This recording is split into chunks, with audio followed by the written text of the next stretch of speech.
Hello, my name is Ghenwa, and I'm currently enrolled in the TESOL program here at York University. Today, we'll be discussing about multimodality in the classroom, its definition, some examples of its use, and its potential benefits. Hi, I'm Hilary. I'm a TESOL student here at York University, and I'm excited to share with you how creativity comes to life in the EAP classroom through multimodal activities. Hi everyone, my name is Mushtaq Ahmed and I'm currently enrolled in TESOL program at the York University.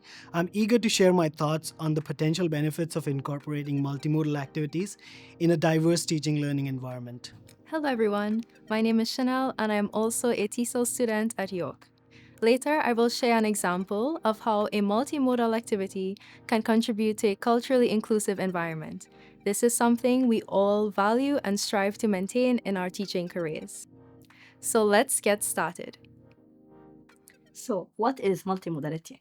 Multimodality in the classroom refers to integrating and using multiple modes of communication, such as auditory, visual, textual, gestural, and spatial resources to enhance teaching and learning. Each student has unique preferences and can be motivated differently. Thus, it is essential to accommodate these differences when teaching and designing assessments. Exactly.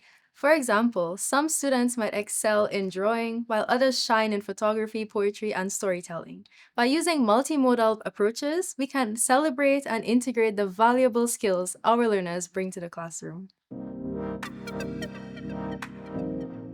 During our observations of an accelerated English class here at York University, Ghenwa and I witnessed how students came alive when multimodal activities were employed. Do you remember, Hilary, that session when the professor recognized that the students were very tired and unlikely to engage in a listening lecture? Oh, I do. She changed the plan on the spot and adapted her approach by presenting the same content but through a multimodal activity, where she had students create posters on student self care. In the following video, you will see the professor reflecting on how the students became actively engaged when working on the poster creation activity. She explained that this multimodal activity encouraged meaningful interaction as the students not only created their own posters, but they also listened to other students' presentations. Today's class was different, where you realize that when I came into the class, there was a different group dynamics. They were tired, exhausted, and I felt like a listening lecture would not work so much. So we focused on speaking and discussion and creating the posters. But then, while presenting, others were listening, and I was very glad because they were commenting on each other's posters. So yes, they were not listening to a regular lecture or a TED talk, but they were listening to each other, and I think that's a very important skill too. This collaborative task can be adapted for online classes by using a platform like Canva or PowerPoint. Students get into groups and use visuals, diagrams, and text to represent their ideas on a large sheet of poster paper. And it's not just about making the infographic, it's about the process. Students discuss, brainstorm, negotiate meaning, all while building academic and interpersonal skills.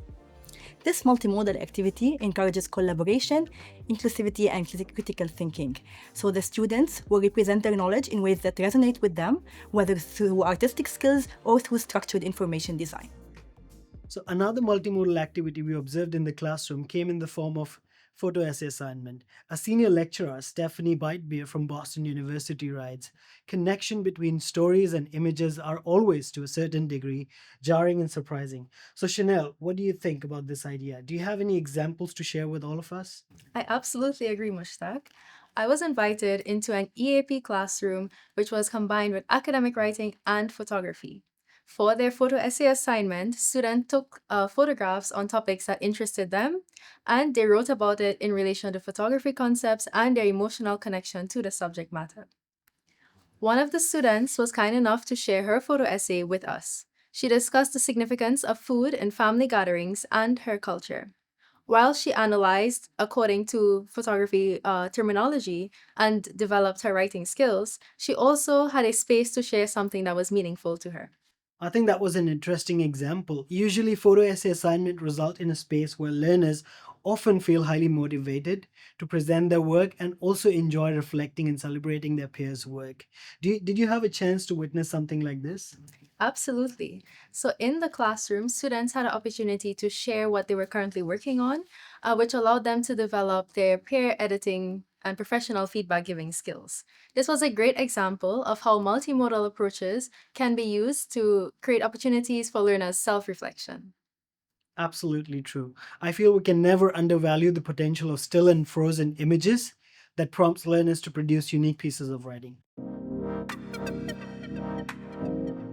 By incorporating activities like poster creation and photo essay assignment, we can truly leverage student capital.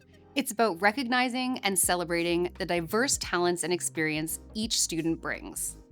So, let's make learning more dynamic, engaging, and inclusive by including multiple learning modalities.